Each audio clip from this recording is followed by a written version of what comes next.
லட்சுமணனுடனான சந்திப்புக்கு பிறகு சர்வா உடனே கருடனின் பேஸ்மெண்ட்டுக்கு செல்ல விரும்பினான். அங்கிருந்துதான் அவன் தனது சட்டவிரோத நடவடிக்கைகளை செய்து வந்தான். இருப்பினும் விக்டரும் பவானியும் அவனது முடிவைக் கண்டு தயங்கினர். பாஸ், இப்ப உடனே நம்ம அங்க போறது ரொம்ப ரிஸ்க். நம்மள அங்க வர வைக்கிறதுக்கு அது ஒரு பிளானா கூட இருக்கலாம். நாமளே வாண்டடா போய் ஏன் மாட்டிக்கணும் என்று விக்டர் சொன்னான். உடனே பவானியும், ஆமாம் பாஸ், இன்னைக்கு விட்டுறலாம். 2 நாள் நல்ல டைம் எடுத்து அந்த பேஸ்மெண்ட் பத்தி நல்லா ஸ்டடி பண்ணிட்டு அதுக்கப்புறம் நாம அங்க போலாம் என்று சொன்னான். அதை கேட்ட சர்வா அவர்கள் இருவரையும் பார்த்தபோது அவர்கள் சொல்வது சரிதான் என்பதை உணர்ந்தான். உடனே பேஸ்மெண்ட்டுக்கு செல்வது ஒரு டிராப்பாக கூட இருக்கலாம். மேலும் விக்ரமனும் இதை பற்றி சர்வாவை எச்சரித்திருந்தார். அதோடு சர்வா எந்தவிதமான சிக்கலிலும் மாட்டிக்கொள்ள அவர் விரும்பவில்லை. கருடன் ஒரு தந்திரமான நரி. லட்சுமணன் கருடனைப் போலவே தந்திரமானவனாக இருக்கலாம். ஆனால் இவை அனைத்தையும் மீறி சர்வா எப்படியோ லட்சுமணனை நம்பினான். சர்வா எல்லாவற்றையும் யோசித்துப் பார்த்துவிட்டு, சரி, நாங்க தனியா போகல. நான் ஃபர்ஸ்ட் கரிகாலனை மீட் பண்றேன். எனக்காக அவர் இந்த வேலையை செய்வார் என்றான். இதைக் கேட்ட பிறகு விக்டர் நிம்மதி பெருமூச்சு விட்டு, சரி பாஸ், ஆனா இப்ப நாம எங்க போறோம் என்றான். விக்டரின் கேள்வியைக் கேட்டு சர்வா ஒரு கணம் யோசித்துவிட்டு பின்னர் தன் பாக்கெட்டிலிருந்து அவன் போனை எடுத்து உடனே கரிகாலனுக்கு கால் பண்ணினான். மறுபுறம் கரிகாலனும் சர்வாவின் அழைப்புக்காக காத்திருந்தார். அதனால் சர்வாவின் கால் வந்தவுடன் கரிகாலன் போனை எடுக்க அவருக்கு அதிக நேரம் எடுக்கவில்லை. எனக்கு உங்க உதவி தேவைப்படுது. இப்ப நீங்க எங்க இருக்கீங்க என்று கேட்டான். கரிகாலன் உடனே, டைகர், நான் எங்க வரணும்னு மட்டும் சொல்லு, நான் உடனே அங்க இருப்பேன் என்று சொன்னார். சர்வா டைகராக இருப்பதன் சக்தி என்ன என்பதை மீண்டும் ஒருமுறை உணர்ந்தான். கரிகாலனின் வீட்டிற்கும் அவன் இருக்கும் இடத்திற்கும் உள்ள தூரத்தை கணக்கிட்ட சர்வா, சரி, நான் இப்போ உங்களுக்கு ஒரு அட்ரஸ் சென்ட் பண்றேன். உங்களால எவ்வளோ சீக்கிரம் அங்க வர முடியுமோ அவ்வளோ சீக்கிரம் அங்க வாங்க என்று சொல்லிவிட்டு காலை கட் பண்ணிவிட்டு அவன் போனை விக்டரிடம் கொடுத்து, கரிகாலனுக்கு நாம செகண்ட் டைம் மீட் பண்ண அட்ரஸையும் லொகேஷனையும் சென்ட் பண்ணு என்றான். அதைக் கேட்ட விக்டர் தலையசைத்து சர்வாவிடமிருந்து போனை வாங்கி உடனடியாக கரிகாலனுக்கு மெசேஜ் அனுப்பினான். அதை பார்த்த பவானி, பாஸ், நாம இப்போ கரிகாலன் சாரை பார்க்க போறோமா என்று கேட்டான். சர்வா முன் கண்ணாடி வழியாக அவனை பார்த்து, ஆமா, ஆனா நாம இல்ல, நான் பார்க்க போறேன். இந்த பிரச்சனைய இன்னையோட நான் முடிக்க போறேன். இந்த பிரச்சனை எவ்வளோ சீக்கிரம் முடியுதோ அவ்வளோ சீக்கிரம் நாம நம்ம ஃபியூச்சரை பத்தி யோசிக்க முடியும் பவானி. கருடன் மாதிரி ஒருத்தனுக்காக நாம இவ்வளவு டைம் எடுத்துக்க கூடாது. போற வழியில நான் உன்னை டிராப் பண்ணிட்டு நானும் விக்டரும் இனிமே இதை ஹேண்டில் பண்ணிக்கிறோம் என்றான். அதை கேட்ட பவானி கொட்டாவி விட்டு, ரொம்ப நன்றி பாஸ், என்னன்னு தெரியல, நல்ல தூக்கம் வருது என்றான். பவானியின் நகைச்சுவைக்கு சர்வா கொஞ்சம் சீரியஸாக, பார்த்து பவானி, நம்ம பிசினஸ்ல இப்படி நேரங்காலம் இல்லாம தூக்கம் வந்தா எவனாவது ஒருத்தன் ஒரு புல்லட்ல உன்னை நிரந்தரமா தூங்க வச்சிருவான் என்றான். சர்வாவின் வார்த்தைகளை கேட்டவுடன் பவானியின் தூக்கம் மறைந்து அவனது கண்கள் பெரிதாக விரிந்தது. இந்த நேரத்தில் ஒரு கார் திடீரென்று அவர்களுக்கு முன்னால் வந்து நின்றது. அதன் கதவு திறந்தது. கரிகாலன் டிசைனர் உடைகளில் வெளியே வந்தார். 50 வயதிலும் அவர் 30 வயது இளைஞனைப் போல மிகவும் ஃபிட்டாக தெரிந்தார். கரிகாலனை அங்கு பார்த்ததும் பவானி, கரிகாலன் சார் வந்துட்டாரு, நான் இங்கிருந்து டாக்ஸி பிடிச்சு வீட்டுக்கு போறேன் என்று சொல்லிவிட்டு பவானி காரை விட்டு இறங்கினான். அதே சமயம் விக்டரும் சர்வாவை பார்த்து, பாஸ், நீங்க 2 பேரும் தனியா பேசுங்க, நான் வெளியே நிக்கிறேன் என்றான். விக்டர் காரிலிருந்து இறங்கவும் கரிகாலன் அங்கே வரவும் சரியாக இருந்தது. கரிகாலன் கார் கதவை திறந்து உள்ளே வந்து, என்ன விஷயம் டைகர், சொல்லு, என்ன பேசணும் என்று கேட்டார் கரிகாலன். சர்வா அவரை ஆச்சரியமாக பார்த்து, நான் சொன்ன அட்ரஸ்ல உங்களை மீட் பண்ணுவேன்னு நினைச்சேன். ஆனா நாம இப்படி போற வழியிலேயே சந்திப்போன்னு எதிர்பார்க்கல. ஆமா, நீங்க எப்படி இவ்வளோ சீக்கிரம் இங்க வந்தீங்க? நீங்க வச்சிருக்கிறது காரா இல்ல பிளைட்டா என்று கேட்டான் சர்வா. அதை கேட்ட கரிகாலன் கொஞ்சம் சிரித்தபடியே, உண்மையை சொல்லணும்னா நான் கொஞ்சம் பிஸியா தான் இருந்தேன். ஆனா எனக்கு டைகரை சந்திக்கிறத விட அந்த வேலை பெரிய விஷயம் இல்ல. சொல்லு, நான் என்ன பண்ணணும் என்று கேட்டார். சர்வாவுக்கு இவரை போன்றவர்களை மிகவும் பிடித்திருந்தது. ஒரு மாஃபியா குழுவின் தலைவராக இருப்பது எவ்வளவு நன்மை பயக்கும் என்பதையும் அவன் மீண்டும் உணர்ந்தான். கருடன் ரொம்ப கொடூரமான சில விஷயங்களை பண்ணிட்டான். அவன் கூட வேலை செய்யற காட்ஸ் ஃபேமிலியை தூக்கி அவங்கள ஹோஸ்டேஜா வச்சிருக்கான்.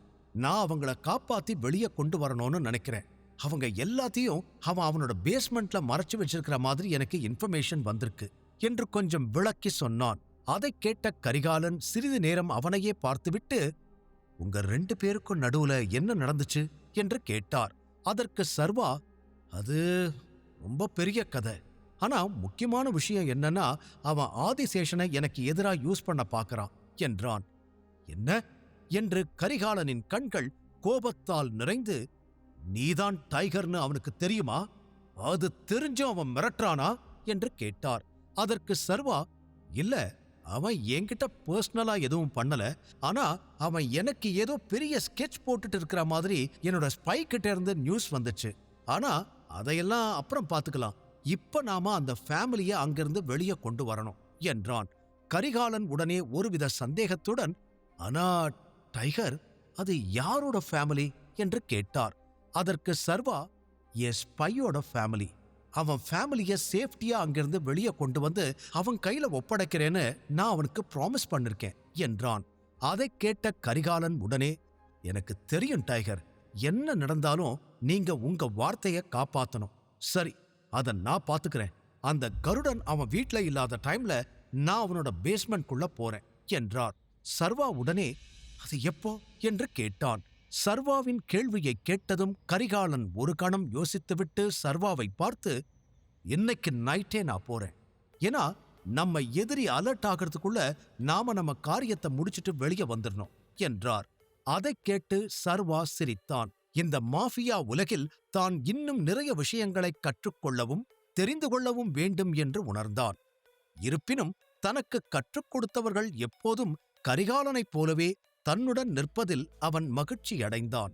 அதே மகிழ்ச்சியோடு, அப்போ ஓகே, நீங்க ரெடியான உடனே எனக்கு மெசேஜ் பண்ணுங்க என்றான்.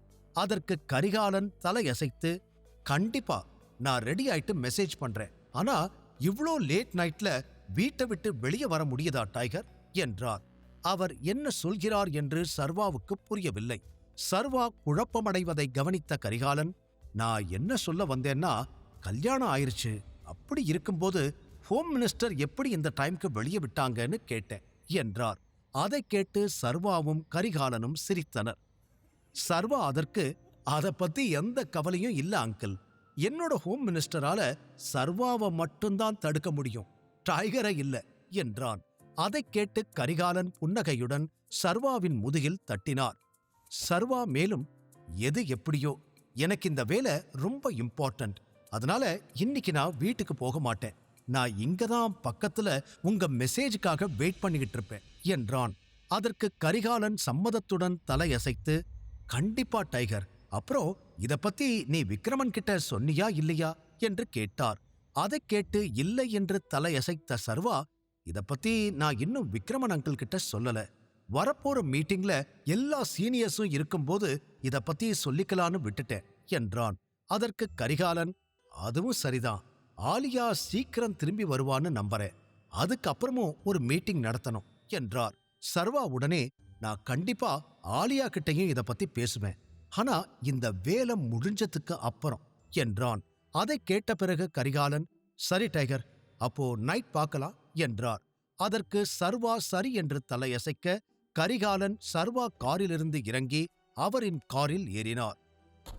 அவரின் கார் அங்கிருந்து புறப்படுவதை பார்த்துவிட்டு சர்வா மெதுவாக ஆழ்ந்த மூச்சை எடுத்தான். அதே நேரத்தில் விக்டரும் உள்ளே திரும்பி வந்து, எல்லாம் ஓகே தானே பாஸ் என்று கேட்டான். சர்வா அவனை பார்த்து ஆமாம் என்று தலையசைத்து, இப்ப நாம அட்டாமிக் பாருக்கு போலாம் என்றான். சர்வா அவன் காரை ஸ்டார்ட் செய்தவுடன் சில நொடிகளில் அவன் கார் அங்கிருந்து மறைந்து விட்டது. வெளியிலிருந்து பார்க்கும்போது அவனுடைய கார் ஏதோ பழைய மாடல் என்பது போல் தெரிந்தாலும் உள்ளே ஒரு ஸ்போர்ட்ஸ் கார்களை விட அதிக சக்தி கொண்டதாக இருந்தது. அதனால் அட்டாமிக் பாரை அடைய அவர்களுக்கு அதிக நேரம் எடுக்கவில்லை. அங்கே எல்லா இடங்களிலும் பல விலையுயர்ந்த கார்கள் நிறுத்தப்பட்டிருந்தன. அவர்களின் காரை பார்க் பண்ண அவர்களுக்கு ஒரு சிறிய இடம் கூட கிடைக்கவில்லை. அதை பார்த்த சர்வா, இப்போதைக்கு இந்த அட்டாமிக் பார் தான் நம்பர் 1 மாதிரி தெரியுது இல்லையா என்று கேட்டான். விக்டரும் ஆமாம் என்று தலையசைத்து, டைகர், சாரி பாஸ், நீங்க போனதிலிருந்து நமக்கு எல்லாமே சரிவுதான். ரொம்ப முக்கியமான கம்பெனிகளையே எங்களால மெயின்டைன் பண்ண முடியல. மத்த கம்பெனிஸ் பத்தி சொல்லவா வேணும் என்றான். அதை கேட்டு சர்வா பெரிதாக எதுவும் ஆச்சரியப்படவில்லை. ஏனென்றால் அவனது மிக முக்கிய நிறுவனமான இமேஜிங் செக்யூரிட்டிஸ் நிலைதான் அவனுக்கு தெரியுமே. இப்போது எல்லாவற்றையும் சரி செய்யும் பொறுப்பு அவன் மீது உள்ளது என்பதை அவன் அறிந்திருந்தான். அவன் விக்டரை பார்த்து, நாம தனித்தனியா உள்ள போலாம். இப்போதைக்கு நாம ஒன்னா இருக்கிறது வேற யாருக்கும் தெரிய வேண்டாம். நீ ஃபர்ஸ்ட் உள்ள போ, நான் காரை பார்க் பண்ணிட்டு கொஞ்ச நேரம் கழிச்சு உள்ள வரேன் என்றான். அதை கேட்ட விக்டர் தலையசைத்து, சரி பாஸ், அப்போ நான் ஃபர்ஸ்ட் போறேன் என்று அவன் கீழே இறங்கி நுழைவு வாயிலை நோக்கி நடக்கத் தொடங்கினான். சில கார்களுக்கு இடையில் ஒரு பார்க்கிங் இடத்தை கண்டுபிடிக்கும் வரை சர்வா காரை மெதுவாக ஓட்டிக்கொண்டே இருந்தான். இறுதியாக அவன் ஒரு சின்ன பார்க்கிங் இடத்தை கண்டுபிடித்து அங்கே அவன் காரை பார்க் பண்ண முயன்றபோது ஒருவன் திடீரென்று அவன் கார் மீது மோதி கீழே விழுந்தான். கீழே விழுந்தவன் உடனடியாக எழுந்து நின்று சர்வாவை ஒரு கணம் பார்த்தான். முதலில் சர்வாவால் அவனது முகத்தை அடையாளம் காண முடியவில்லை. ஆனால் கூர்ந்து கவனித்த பிறகு அந்த நபர் வேறு யாருமல்ல, ஜானி என்பதை உணர்ந்தான். அவன் முகத்தில் அதிகப்படியான பதட்டம் இருந்தது. சர்வா அவனிடம் சென்று பேச நினைத்தான். ஆனால் அதற்குள் ஜானி ஓடிவிட்டான். பல ரவுடிகள் அவன் பின்னால் ஓடிக்கொண்டிருந்தார்கள். அவர்களின் முகத்தில் கோபமும் கைகளில் ஆயுதங்களும் இருந்தன. சர்வா இந்த முறையும் ஜானியை காப்பாற்ற நினைத்தான். உடனே தன் கர்ச்சீஃபை எடுத்து முகமூடியாக கட்டிக்கொண்டு அந்த ரவுடிகளை பின்தொடர்ந்து ஓடத் தொடங்கினான். அவர்கள் அனைவரும் ஒரு சந்துக்குள் ஓடிவிட்டனர். சர்வா ஒரு டெலிவரி பாயாக இருந்ததால் அவன் அந்த பகுதியின் ஒவ்வொரு மூலை முடுக்கையும் அறிந்திருந்தான்.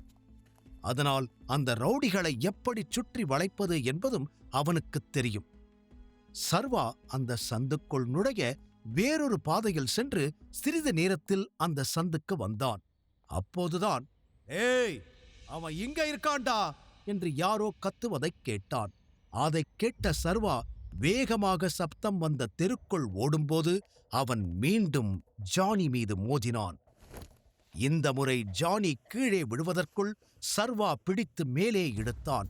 அதைப் பார்த்த ஜானி, நான் உன்னை கெஞ்சி கேட்கிறேன், என்னை எதுவும் பண்ணிடாத என்றான். சர்வா உடனே, உனக்கு நான் யாருன்னு தெரியலையா என்று கம்பீரமான குரலில் கேட்டான். சர்வாவின் குரலை கேட்டவுடன் ஜானி மேலே பார்த்து, டைகர், டைகர், நீங்களா என்று கேட்டான். அதைக் கேட்டு சர்வா சிரித்துக்கொண்டே, அத நான் கேட்கணும், நீ இங்க என்ன பண்ணிக்கிட்டு இருக்க என்று கேட்டான். ஜானி பதட்டமாக ஏதோ சொல்லத் தொடங்கினான்.